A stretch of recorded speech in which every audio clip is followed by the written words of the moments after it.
Recording in progress. Hello, good evening. Welcome to BCL Beyond the Boundary with myself, Simon Booth. I'm very pleased to have our illustrious chairman, top of the tree, Mr. John Hutchinson. Evening, John. Well, with the number of meetings I've been missing, I'm about halfway up the tree at the moment, but nevertheless, it's great to be back, Simon. I hope you're well, and yeah, I hope we have a good chat over the next few minutes. Well, that's what I'm hoping to do, John. Obviously, with last season, you sort of started these sessions off, and we started with a review, a chairman's review, essentially, of the season and how we thought it was going to go. So, I think to start off tonight, if that's all right, John, I think I would like to do a bit of a review of last year, what's happened, how it's impacted on the league, that sort of thing, and just very, very simply talk about League Cup T20, if that's all right with you. All right, John. So without further ado, obviously, you know, we're here in 2022. We're in March. We're not far off the start of the season. How do you think the league programme went last season? Obviously, with you know, Horwich winning at the end. How do you think the league programme went from the chairman's chair? I think the league, the splitting of the league. My own view is the splitting of the league halfway through added a lot of interest to the second half of the season. And I know that that's not necessarily a unanimous view. There are one or two clubs who would prefer to play everybody through the whole season, but even, you know, for the clubs in the lower half, it added so much interest in the second half of the season. And I thought last year was an excellent season, seeing as we're still not in the middle of COVID, but we're still affected by COVID. We had a competitive season. We had some excellent competitions. The Hamer Cup final was brilliant at Farnworth, staged brilliantly by Farnworth. Two very strong teams in the final, and a nice, almost, you know, a local derby feel to it, if you like. It was nice to see. I don't really call him a veteran, but it was nice to see the veteran. The veteran West Orton captain Mark Atherton doing so well. He'll love you for that, veteran. yeah. And the Hamer Cup final was a glorious example of what can be achieved here in Bolton in the Bolton League. It was excellent. Horwich RMI first team were so consistent as the season went on. They were deserved league winners, and they had a marvellous young team with I don't know what the average age was, but it must have been very young. About 12. About 12, yeah. Yeah, they're young. Every credit to Horwich. I know they've lost a couple of players for this coming season, but they were thoroughly deserved league winners. Definitely. And the Hamer Cup final, as I said, was a fantastic game. But for me, the game of the season was not in any of the league or Hamer or 50 over cup competitions. It was the T20 game that took place at West Horton against Tong.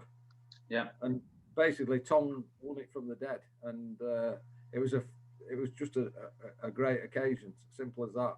The atmosphere created by the Tong spectators and the West Horton spectators, mainly the away, if you want to call them the away spectators, was brilliant. And it was just a thoroughly enjoyable event to be at. Very well staged by West Horton. We had Bolton FM present, who added a lot to proceedings, and it was it was just a great way to spend a day on a Sunday, and every credit to Tong for achieving what they did. Yeah, it was actually remarkable what happened, and that's another highlight from last season. So there were several highlights. It was a great season, but hopefully, you know, as COVID falls away with a bit of luck, fingers crossed, we hope for similar in 2022. Yeah, I think a lot of clubs have strengthened, and it seems the calibre of professionals probably gone up a notch this season.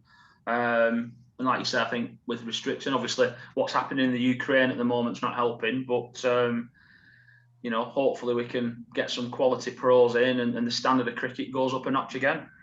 Yeah, absolutely.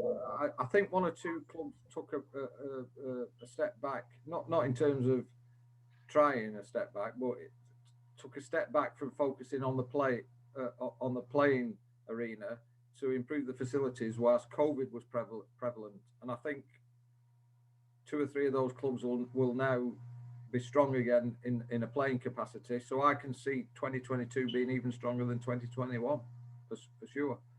I think from what I'm hearing at the moment, although I'm the last person to get involved in looking at squads for the season ahead. I would think West Horton in particular must be looking forward to the season with the changes in their squad. They look to be a very, very, very strong setup. Definitely. But like you mentioned Horwich as well. I know there's a few changes there, but there's no doubt Horwich will turn a good side out. They're a good, strong unit. For me, Horwich save 20 to 30 runs every game in the field. Yeah, definitely. So they may have lost the 2 opening batsmen, but I still think they're going to be competitive all season, and they're going to be putting pressure on the opposition batsmen. I interviewed Mark Atherton not long ago, and one of the things I said to him was, do you really think Kersley will finish bottom this year? And that just shows you how strong I think it will be, because they were rock bottom last year. They had a tough season. There's no way they'll finish bottom this time. There's absolutely no way in their memory of man. So I do think it'll be a lot stronger. I'm just noting the date and time. It's 9:42 on the 3rd of March. There is no way that Kersley will finish bottom this season. You heard it here first. Yeah, note it down. I'll have you £10 bet they don't finish bottom. I'm not saying they will. Obviously, I'm not saying that. I haven't got a clue, but I'm just saying it. It could all come back to bite you. This. We'll see. I'll put my money where my mouth is, but no, it just sort of shows how years are different and what have you. But no, I agree. I wanted you to sort of mention. I've got a few notes down here: Horwich and West Horton and Tong. Who had great seasons, and no doubt the other teams that, like you said, focused on facilities and wickets and club houses. I managed to umpire a couple of first team games last season in what I call the lower half competition, if you like, and they were competitive games. So I just think that the way we did it added a lot to the value of playing for a season as a whole, rather than playing for, as used to be the case, and I'm speaking from experience in a way, as used to be the case in the past. You'd play for 2/3 of a season and then you've lost interest because you've nothing to play for. Yeah, agreed. And some of the best games that I saw were in the if you like, in the lower half competition. Yeah, I think I said the same thing will happen this year. I said to Mark, I said when we finished that first half of the season, as it were, Farnworth were dead 8th. We'd absolutely nothing to go for, but we actually played our better cricket in the second half by a long stretch. So yeah, no, I agree. Right, okay. Last year's dead and buried and gone, and everyone's forgot about it. Let's fast forward to 2022. From the chairman's spot, talk me through this year's format, structure, and what benefits we've got. Well, the format is similar to last year. I do feel the first team competition is going to be very strong because, as I've said earlier, 2 or 3 clubs will have strengthened on the playing front. I also happen to believe that we have a strong second team setup, which I think is absolutely crucial to the future of clubs in the area, whether it's in the Bolton League or elsewhere. If you haven't got a strong second team setup and a strong junior setup, particularly in the age groups under 15s, under 18s, where are your future first teamers coming from? Unless you're buying them in from somewhere. So I think that one thing we do have is a strong second team. We have a lot of things, but one of the main things we have is a strong second team structure and a very strong junior structure. And I think these are aspects that clubs, whether they're in the Bolton League or elsewhere, need to look at. That, we're not stuck in the past in the Bolton League like some people seem to think we are. We actually have a very, very good structure that stretches right from first team down to second team, under 18s, through 15s and 13s, right down to under 9s. And I'd like the Bolton League to be known for concentrating on developing cricket as a whole, whether it's first team or your under 9s, that we're strong in all aspects. It's not just about your first team, it's about your future as a club. And for that, we need to be strong in all aspects. And I believe that last year we were strong and this year we'll be even stronger. Okay. You touched on second team. Obviously, yeah, I totally agree. It's very important because obviously that feeds your first team and strengthens everything. But you just touched on juniors then, and I think one of the things I'd like to come back to juniors as a whole topic in itself, because I know it's something that you're incredibly passionate about. But one of the things that we always forget about, and you've mentioned it already because you are one of them, is the umpires. So just explain to people, not how you umpire, but that's not normally what I'm referred to on the field. No, explain the situation or the relationship, I should say, between sort of the league and the Bolton League Umpires Association. Just explain that. The umpires for the Bolton League are provided by an independent body, the Bolton Cricket Umpires and Scorers Association. They provide the umpires to the Bolton Cricket League. The Bolton Cricket League doesn't have its own umpires section. We get the umpires from an independent body, and this means that body can, if you like, keep its umpires happy, and the end result means that the majority of our games, senior matches in the Bolton Cricket League, have 2 umpires. Even if you're playing in a game towards the end of the season in the second division lower half, you've still got 2 umpires. And that, I'm afraid, sad though it may seem, that's not the case in the vast majority of cricket leagues in the country, not just in Lancashire, but in the country. And I feel that we need to major on this, that if your club comes to play in the Bolton League, you're going to have,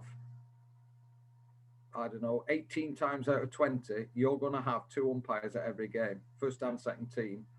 And our umpires are always keen to make themselves available as well for junior cup finals, interleague junior matches, and the like. And I feel that it's an area that's been overlooked, is how readily available the umpires are in our area. And I think it's a big plus for the league. Agreed. I mean, sometimes you get 3 umpires at a match, which I've had a couple of times. But it happened a couple of times last season, and I do feel sorry for one umpire. Travelled all the way, I think, from Morecambe to umpire in the Bolton League, and there'd been some sort of miscommunication, and he turned up at a game with 3 umpires, and he had to be the one that moved elsewhere. So, if we haven't got some sympathy for that particular umpire who travelled all that way, then we're very hard-hearted. But generally speaking, it's very well organised, and very rarely will you get a situation where you've got to use a club umpire. I'm not a big. I know we'll say it's the future of the game is club umpires, and it probably is at the moment. But it just takes something away from the match. I'm sorry, I agree. If you've I agree. Umpires, it takes something away from the game. I totally agree. Thankfully, we're not in that position in this league. Occasionally you might be, but that's always been the case. When I played, when you play, well, you're still playing, but when we played and you were playing at the same time, then you always had some things that happened which meant you'd only got one umpire, whether an umpire was ill or whatever. That still happens, admittedly. But generally, I do think that the fact that we've nearly always got 2 independent umpires is a massive plus for the clubs in the league. Yeah, and I think there's been steps made this year as well with a new app to do. I think that app's been used. Association are using the Who's the Umpire app that is used to appoint officials to Lancashire knockout games and national knockout games, and a number of other leagues use Who's the Umpire, and we are now using it, and that should make things even more streamlined. So fingers crossed. Okay. He says as one of the umpires who hasn't yet registered, because I got an official warning today. All right, that's interesting. You need to put your availability on Who's the Umpire. So I will put when we finish this conversation, I'll make a point of putting my availability on Who's the Umpire. Okay. I think for a few clubs that we're keeping the fingers crossed that I don't bother or I forget. I'll find something else to do, whatever. Okay, that's. I mean, I totally agree. Obviously, as a captain of a club, I can't think of a situation where we didn't have 2 umpires. Even in the T20s, I think we might have had a 1 umpire once, I think, and a T20. But can I just appeal to those people within the league who complain about the standard of umpiring? I've started something here. No, have a think what it would be like if that independent umpire, who might not be the best umpire you've ever seen or had, Just imagine if that was a club umpire every week, and the ramifications of that. Decisions going against you, and it's a club umpire and all this sort of stuff. At least they may not be the best umpires. I wouldn't know, but if a player's got an opinion that such and such a body's not a good umpire, at least they're independent, and that adds a lot. They may make the same decisions week in, week out, whatever game they're umpiring. So in that respect, they're being consistent, but they are independent, and that independence is a massive factor for me. I would agree. Like I say, I mean, I can't even dream in a world where you've got to drag someone out the bar to umpire your game. I mean, it's just nonsense, really. So I totally agree. I mean, like I said, as a captain of a club, having 2 umpires every week is, it's perfect. Really. As well as umpiring, we might as well get it out in the open. I am an advocate of paying, not paying umpires differently, but of having different levels of umpire and remunerating them accordingly. I think if you've got a top, say, towards the end of the season, you've got, say, you had a situation with 6 clubs close to each other in the top division, and you want your highest rated umpire umpiring those games. Definitely. I'm sorry, but that's how it works. It works in every other sport. Yeah, agreed. You look at the Premiership or the FA Cup, and the umpires with the highest marks are umpiring the top games. Yeah. So that's how it should be for me. Yeah, rugby league's the same. Yeah. But that's each to his or her own on that opinion. But well, I'm hoping at some point we're very we can guarantee independent umpires at nearly every game, and that's a big plus. Well, I'm hoping at some point I'm going to be able to do one of these interviews with a number of umpires. So I'm going to do an umpires sort of special and get it from that. I don't know how many views it'll get, but it'll be interesting to say the least. But no, I'd like to get 3 or 4 umpires on and sort of discuss with them about the game, because ultimately it's easy as players, and you're the chairman of the league, I'm captain of a club. It's easy for us to spout about X, Y, and Z. So I think getting a view from the umpires would be really beneficial, I think. It's a shame the umpires of the past aren't still around. Jack Price, if you had done one of these with Jack Price, you'd have got approximately 125,000 views minimum. Easily. There's a few people I'd like on here, yeah. What he might have said to you. Yeah. Who knows? Right. Okay. I think we've given umpires enough airtime. So let's move on to junior cricket, because I know this is going to be quite a big subject, and it's something that's very close to your heart, as it has been for a number of years. So you touched on junior cricket and the offering that Bolton League has, but I know it's something that you want to discuss. So in terms of junior cricket, I'm going to let you off the leash a little bit here. Fire away. What would you My view on this is that if we're going to optimise junior cricket in the Bolton area, and the wider Bolton area, let's be honest about it. Let's get out there into parts of Salford and Bury. If we're going to do that, why on earth are we running them in different organisations? It's not efficient whatsoever, and the only way to improve the standard of the junior cricketers at the clubs in those areas is to have them playing against each other in relatively short travelling distances, so that it doesn't become a burden on the parents and guardians of those junior cricketers. And I feel that sort of we've allowed politics to get in the way of all this, and we've lost sight of, we've taken our eye off the ball. The objective has got to be for those children, promising cricketers, to put them in a structure that's the best for them. And therefore, my view is that the clubs in a geographical area should all be in the same junior cricket structure. And I made the same argument last season. I advocated developing a Bolton and Bury junior cricket league, if you remember. I did, yeah. And I'm still, I've slightly changed my view insofar as I would expand it to certain parts of Salford to the south of Bolton as well. But in principle, I would still go for that. That is the most efficient way to develop junior cricketers in the Bolton and Bury area, not to have them travelling all here, there, and everywhere. I could quote examples from certain parts of the area where clubs that have stayed within that type of a structure have benefited and clubs that haven't have not Yeah. benefited. And it's not a political issue. Let's all get together and develop whatever league your club plays plays its senior cricket in. Let's get an effective structure for junior cricket for everybody. And I'm not convinced that I have to be careful what I say because I can be a bit maverick sometimes when I'm on these meetings, these Lancashire meetings. But I'm not sure that Lancashire have got a grip of this. I don't think they understand that what we've got now might be efficient for senior cricket, but it is not efficient for junior cricket at all. That, you know, some of the strongest junior clubs in the area are playing in different organisations, so they never get to play against each other. Yeah.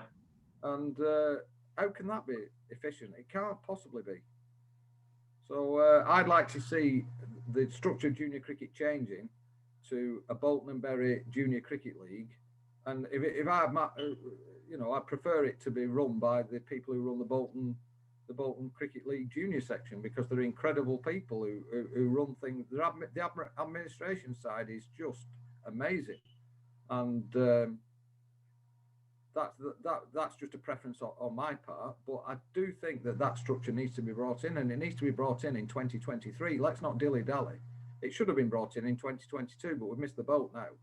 But let's get it brought in 2023 and stop worrying about political issues about which league your senior team plays in and all that. How do we achieve? I mean, you know, let's be real about it. How do we achieve that? How can we get to that? To see a tripartite or multi-partite meeting between the officials of the various leagues in the area to try and develop a Bolton and Bury Junior Cricket League run by a committee selected from those people. But as I say, I can't see any reason why you wouldn't have the Bolton Cricket League Junior section committee running it, because they're so efficient, it's beyond belief. And of course, now the Bolton Cricket League is officially responsible for the development of juniors in the Bolton area via the interleague programme. Yeah. I just don't see this artificial separation having any benefit to anybody, to be perfectly honest. So let's do it. I'm quite happy to get involved in that.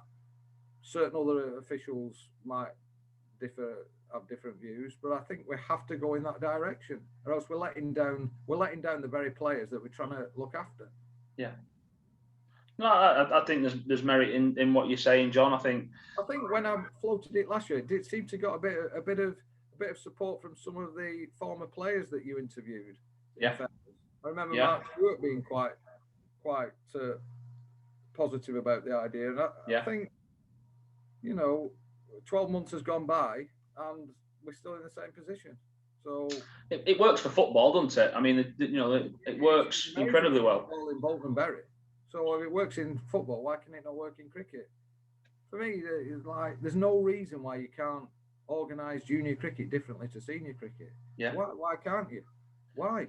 If anything, it makes it even stronger, because you've got officials, people, organisers, administrators from 2, 3, 4 leagues, whichever leagues we go at, and surely the weight of numbers is where, you know, it benefits the kids more than anything. And it's a positive that you've got different people organising the junior setup to the senior. Yeah, so it takes pressure off the people who are running the senior cricket side of things. Yeah, they can concentrate on what they know most about, i.e. organising and controlling senior cricket, and let other people control junior cricket in the area. There are so many promising young players in the area, and I just worry about politics taking over, and we're not developing them as well as we should do. Yeah. Not individual clubs. A lot of clubs do very well. I'm talking about overall. Yeah, from a league perspective within the area. I mean, I can only talk about what's happened recently, and obviously I've been involved in it. I mean, I won't say I was pressured into doing it. I was asked to do it, and we've run some wicket keeping courses which have gone down really, really well. We've run under 9 sessions. We've run the older ones. We've done really, really well over the winter months, I think, especially with the juniors. And that's been reflective in some of the social media stuff that I've seen on Twitter, and it's been very, very supportive. Very, very. It was a great thing, absolutely. Yeah. Just another thing, if I could just talk about to continue about junior cricket, is we need to focus on the link between, if you like, the youngest part of junior cricket, so under 13s, maybe into under 15s, and senior cricket. I feel it's an area, not just in Bolton, but everywhere, where players are not developed as they should be. There's not enough coaching support for children aged 14, 15, 16, 17. In a lot of cases, they're just left to decide whether they want to continue in cricket. And I just can't get my head around it at all, because surely the key age groups where you need to be making sure that players are well supported are the ages, are those years just before they enter senior cricket. So I'd be made, if it was up to me, I'd major the coaching support around around boys and girls aged, as I've said, probably 15, 16, 17. But it seems to me that right across the country, a lot of the focus goes into participation and children at the ages of 9, 10, 11, 12. Well, that's great, and we're doing great. Don't get me wrong, the county's doing brilliantly in that area, as are a lot of leagues. Yeah. But what's the point of it if you then leave them to their own devices when they get to 15? I don't see it in any other sport, so why does it happen in cricket? So if I tried to make an appeal to higher bodies than the Bolton Cricket League, i.e. the LCF, I'd be saying you need to do something about coaching support at 15, 16, 17, 18-year-old. I know there are one or two leagues who do really well in that area by funding their own coaching support, the Northern League and the Liverpool Comp, and to a certain extent the Bolton League as well. But it shouldn't be like that. It should be, if we're going to have a centrally organised system of coaching support and mentoring for junior players, then the focus needs to be now on 15, 16, 17-year-olds, because they've basically just been left to their own devices far too much. Yeah, that's the age group of I'd say retention, because like you say, you see so many kids stop playing at 15 because they're either not good enough to get in the first or second team, and like you said, the programme of under 18s cricket which is available is relatively small because of exams and the rest of it. But no, I agree. I think the coaching of it's inevitable that they'll leave the sport because they're not getting any support. I've seen it at my own club where there's a lack of coaching support once you get to 15-year-old, and it's wrong, because at that age, that's when you need to be, if anything, you need to be learning more about cricket as a sport and the tactics of cricket, as well as the skills involved in playing the game. And I just think we need to focus on that area for a few years to try and progress children from the age of 14 that bit more effectively. Yeah. No, I listen, I agree with everything you said, John. I think it's very important that them age groups are looked after. You've seen it as closely as anybody, and you were involved with junior cricket when I was playing, and I'm old and finished and done now. But no, it's right. And people who's been around the game for that long. The reflection here on the screen, I do look like somebody who's been going ever since you were a junior, I must admit. Well, you've been through a lot recently, John, so we'll let you off. Yeah. Well, we can't rely on that excuse much longer. No. Anything else on junior cricket? I just think that as part of that Bolton Bury Junior Cricket League idea, we need to minimise the amount of travelling that children are doing to play junior cricket in an evening, because otherwise we're putting far too much strain on the parents and guardians of those players. Yeah, we need to keep junior cricket within a local catchment area. Going back to when I was a junior, that was the key attribute of the Bolton League, and at that time also the Bolton Association, that all your junior cricket, you had any number of clubs all playing the junior cricket within such a closely defined geographical area. And I do think we've gone away from that a little bit. And in my simplistic terms, I don't see the advantage of going away from that, because you're putting too much pressure on the parents and the guardians to transport the players here, there, and everywhere. And also, if you're reliant on club transport, not every player has a mum and dad who can take them to games. If you're reliant on club transport, then you certainly need to be playing locally, because the idea of having club transport and going playing 30 miles away for a junior game in the evening, well, to me, it's a retrograde. It's not even a neutral step; it's a retrograde step. You know, I think 10 miles is too far. Never mind 30. Yeah. So, well, perhaps I was exaggerating. Trying to get anywhere at 6 o'clock. It's a big asset. Leaving the politics of which league it is aside, it's a big asset that our area had in my day, because believe it or not, I did actually play junior cricket. It was in the Bolton Association actually, and then I transferred to the Bolton League. And in my day, the big asset was being able to play locally, and I feel that we've lost that to a large degree. Not in our particular league, but across the county. And I'd like to see efforts made to bring that back, because it's just basic common sense. It's nothing to do with politics. It's common sense. If you've got strong clubs, or strong clubs from either a standard point of view or a participation point of view, or within a close geographical area, then I would say that if you brought somebody in from outside who's nothing to do with cricket, who was trying to develop the structure the most effectively, they would say, well, you've got to keep them all together within a close geographical area, because it's common sense. Yeah, trying to get anywhere at 6 o'clock on a Monday is I can't understand how clubs. I'll be honest, I can't understand how clubs don't lose junior players if they're not playing locally in an evening. Surely parents can't want to be forever in the car 3 times a week. And I'd like to see some effort made by all parties, of which the Bolton League would be one, headed by Tracy and myself and Ray, and I think Matt Sain is now the junior chairman of the Bolton Cricket League, and I'm sure he has a similar view to me. And let's all get together and try and work out something that's better than what we've got now. How can there be anything wrong in working out something that's better than you've got now? There can't be. No, true. It needs to happen. Okay. Well, if you're out there and you're listening and you're involved in junior cricket elsewhere, get in touch. I think we need to get around the table. Unless you're on the Fylde coast, in which case you're too far away. Yeah, you're too far away.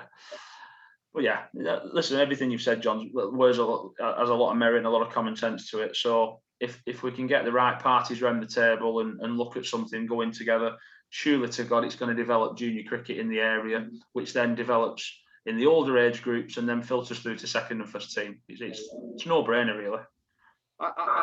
If I could just go back, there's one thing I forgot about. Going off junior cricket briefly, the clubs that have left the Bolton Cricket League, I'd like to wish Darcy Lever all the best for their future in the Greater Manchester Cricket League. And next season we'll be losing Little Holton Cricket Club, so they get the same goes to Little Holton Cricket Club. I'd like to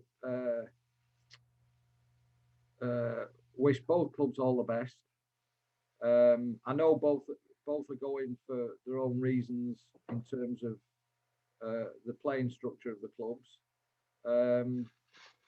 But having said that, I don't think there is anything wrong with having a localised cricket league comprising of clubs that can provide playing opportunities for players, right, as I've said, right from first team right down to under nines. And I think this is where we have to put the emphasis that the Bolton Cricket League is there for clubs who are able to do that.